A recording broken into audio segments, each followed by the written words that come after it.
ও mine ভাই, আজকে বলো পবিত্র সহবরাত, গোস্ত গোস্ত কিনছেন নি? গোস্ত সহবরাতে গোস্ত খাইতে হবে এটা কোনো কথা আছে না? আমরা গোস্ত টোস্ত কিনি না। না আয়ও তো কিনি নয়, ব্যস্ত আছি দোয়ান লই অনেক সহবরাতে এবাদতের রাত, এখানে খানা টানা এটা হইলো যে উদা যার শখ সে খাইবা। আমরা খাইতে ইচ্ছান না, গরুর গোস্ত 1000 টাকা কেজি, আমরা খাইতে ইচ্ছান না। রেগুলার কথা কয়েও লাভ নেই, বুঝছেন?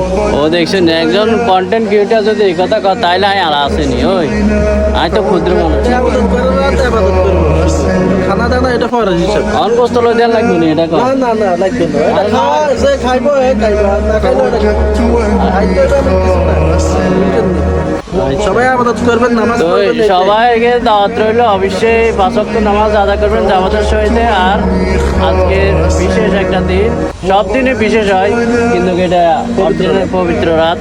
অবশ্যই আপনারা চেষ্টা করবেন পড়ার জন্য, ইবাদত করবেন, ঠিক আছে? অবশ্যই।